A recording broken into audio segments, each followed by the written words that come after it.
Hello, welcome back. Hope you got a clear view of what we will cover up in this course. So, let's begin our journey with understanding the importance and features of Python along with installation of Python software. Without making any further delay, let's get it started. Hello, welcome to this course on Python programming language.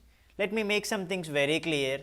This course is for everyone, even if you are aware of any programming language, and even if you are not aware of any programming language, it is easy to understand and you can easily make up yourself with some simple logical thinking. You can understand the flavors of Python and how Python is used in some real life situations with the amount of functions we are going to understand and the modules we are going to learn, and whatever we are going to learn in this entire series of videos, it will be completely hands on. And mark my words, by the end of this you will be having some confidence and you can make up your resume very tight, and for sure you can kickstart your journey into Python programming language. But I always try to believe these three things. If I understand those three things, it is very much easier. Let me start with why, what, how. Because if you are capable of answering those three questions, then it is very much easier in your life or in your career. Because always we should understand why we are going to learn, what we are going to learn, how we are going to learn. Because why only this course? Because it is simple. The people, myself, we are going to teach, it will be completely hands on, and I am an example because even I am not aware of any programming languages 5 years back, because my bachelor's is from electronics and communication. You see, electronics and communication, you need not know, you need not have any programming language, right? In first year you see C, you have C programming. It's a pretty different thing, right? So it's for anyone and everyone who are willing to start your journey into programming. But first let's answer those questions: what, why and how. So let's start. What is basically a programming language and why do we need to use it? You have so many programming languages like C, C++, Java. Why does people run towards each and everything? And as a fresher you have all those questions, which one to learn? But let me make it simple. Programming is basically a set of instructions you try to communicate to a machine. So why do we rely on machines? We want it to perform our task much more better. If I ask you 5 plus 6, you tell clearly 11. But let me do one simple practical implementation. You can also do it parallelly. So when I open command prompt, if I ask the same question, what is the result? It's not 11. It will tell you that it is unable to recognize that as a command, because you use plus as an operation, 5 and 6 as numbers. This is a command prompt where it only understands commands, where if you want to move from one location to another location, it is just easy to do. That's where the importance of DOS commands, and that is the reason you try to communicate with the machine with the help of a programming language. We human beings communicate. If I wanted to communicate to a machine, I need to have a support of a programming language. That's where we have this generation of computers. We started with vacuum tubes and transistors, diodes, chips, and we are also into nanotechnology. When you speak about technology, you have so many things. Simple. We used to have QWERTY keypads. Now then we have fingerprint, and then we are with face unlock. That's what iPhone, OnePlus you use, right? The same thing happens with programming languages. We started with hardware devices. If I want to make my machine understands whatever the procedure I give in the format of zeros and ones is basically machine language, and there came assembly language where we started writing in the format of English like statements. Okay, so that's where C stands top of all programming languages till now, because if you learn C, you have so much of future. Then why you should learn this course? I'll answer that question. Simple. If you don't know of, if you are not aware of any programming language, what does Python will do is you can step up your career into any stream, whether you're a working professional or a student or anyone who is having some year gap in their career, you can start. Because Python has taken its flavors from C and it uses its functions from Java, and it uses everything. Because generally starting we used to have programming languages like Fortran, C, Pascal. Those are high level languages. When I say high level, it it acts as a bridge when you communicate with a machine language and you try to communicate, you try to write in the format of procedures. So there came the programming language which solves the requirements of writing the functions and with some real world examples, because when you go with C and everything, you need to have some heavy structure of code. That's where you include libraries, and I don't want to tell all those things because you are trying to learn in a very simple way. It is easy to learn, and open source programming language which has wide amount of applications. It's mark my words, if you are able to follow my things very clearly, we have this hierarchy very much simple, because we need to understand how does the programming language evolve. C programming came in 1970s because Python came in 1991. Guido van Rossum, who is the inventor of Python, in his late 1899, he was enjoying his Christmas weekend. He wanted to come up with new programming language which will take the roots of C and which will combine the features of both C and Java, where you can explicitly, because Java was not introduced in 1991, it came in 1995, because he wanted to foresee the concepts of objects. Object is a collection of data, class is a collection of objects. When I say birds, we have different objects, pigeon, sparrow, parrot, everything, right? In the same way, first let me try to make it clear the difference between assembler, compiler, interpreter, because so many people will just directly dig into interpreter and tell that, okay, use Python ideally, use Jupyter, you have Anaconda.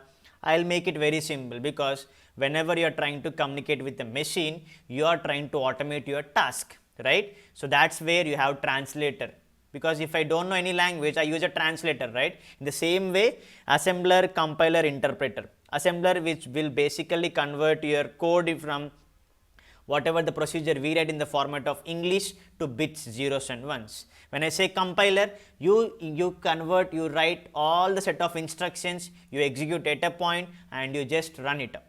So when I go for interpreter, you miss the compilation step. That's it, because these are all translators. The same example you can see, you have assembler, whatever the procedure you write and you compile it, you understand, you make it into zeros and ones. All these things, that's where the hierarchy of programming languages came from 1970s, who is father of C programming, which is Dennis Ritchie. He foresaw, he took the concepts from the Unix systems and he wanted to build a procedure programming language where we can automate our task and which is related to kernel operating systems and embeddable. That's where C came into picture, and taking the foundations from C, there came Python. Because if a person who is already aware of C programming language, he can generally make it up into Python. But what made Python so much of special?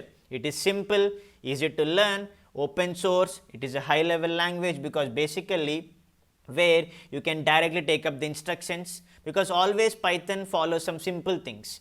Beautiful is better than ugly, explicit is better than implicit. So you need not write anything, it will directly take up the procedure. You need not declare that as an integer, but in other programming languages you need to mention it.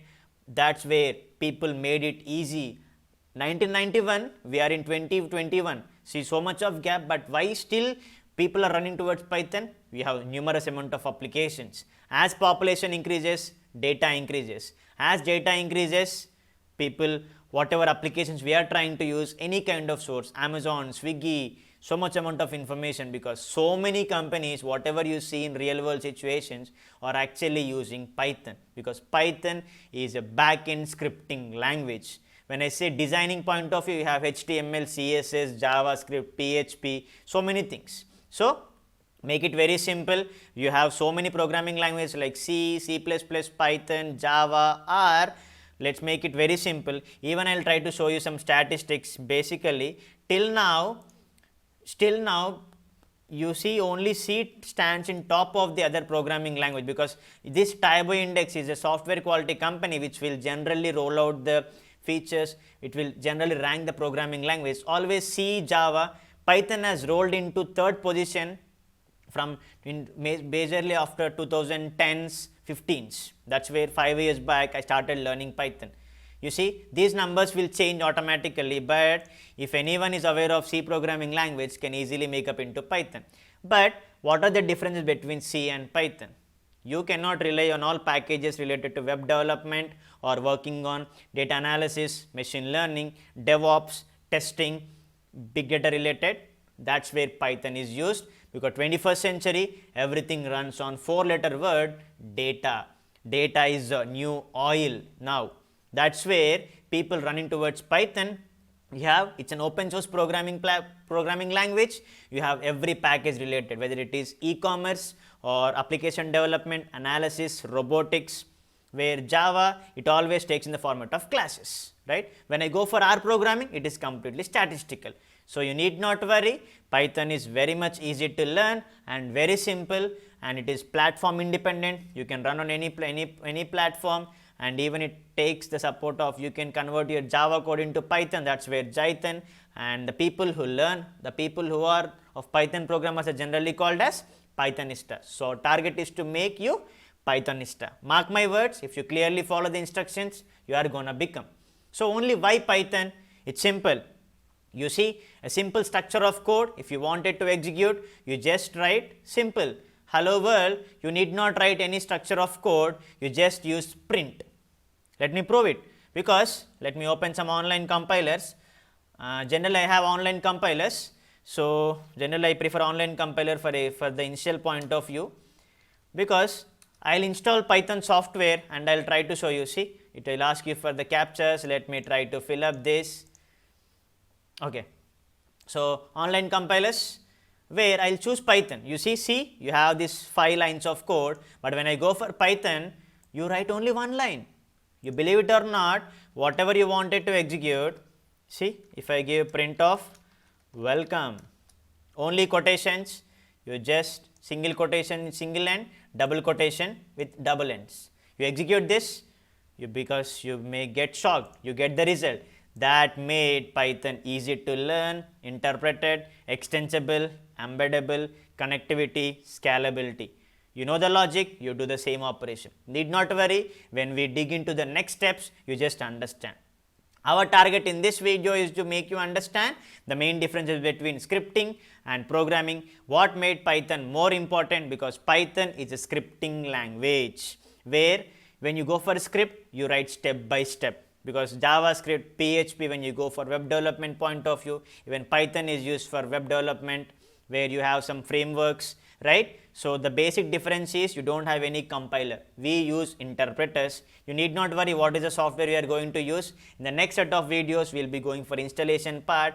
Our point is, what is the main applications of programming and scripting? Remember the point, all scripting languages are programming languages, but not all programming languages are scripting languages. C and Java, C++, they use make of compilers, but Python, JavaScript, they make you Python, JavaScript, PHP, R programming, those are scripting. Less code, less effort, so many functionalities, wide variety of applications, whether you have any features related to open source thing, that made Python. Because I told you the story, right? In his weekends, during Christmas holidays 1981, Guido van Rossum thought of a programming language which took the roots from ABC programming, where you can have more amount of analysis, exception handling part. You need not write the functions, but you take up the use of real-time cases, which is extensible, expressive, easy to understand, scalable, web development. That's where the curve has been consistently increasing. And the reason for naming Python is because, you believe it or not, he used to watch Monty Python's Flying Circus. Let me also show it for you, because he used to generally watch this show, Monty Python's Flying Circus. Monty Python's Flying Circus. This was the famous show of BBC, right? This was the famous show of BBC 1960s. He used to watch this famous show and he named it as Python. There is no relation between Python and that game and that web series. He used to watch that show, he just named it, because for every name you have a history. The same thing happened here, right? So the features are easy, expressive, extensible. We have interpreter, it is used for GUI applications and dynamically typed mainly, because Python takes roots from C, includes the classes concept of Java, and it is high level, object oriented scripting language, where the best applications are, you can see it here. You can see Spotify, Google using Python in its search and so many things, and Netflix, Instagram completely built on Python, where they use Flask and Django, Amazon for its recommendation, because when you step your career into Python, you have wide variety of applications, whether you're into analysis or robotics, machine learning and data analysis, the buzzword AI and data science. Mark my words, if you clearly follow the instructions in the entire course, you can become a Python developer. You can step your career towards anything, whether into testing or framework related web development, analysis, or become analyst, data engineer. You should be good at logical thinking. That's what we are going to learn in this entire course. Okay, let's start with installation part. Just remember, Python is very easy to learn and simple to use. Okay, so let's get started with installation part. Always be good at logical thinking. Python is your cup of tea.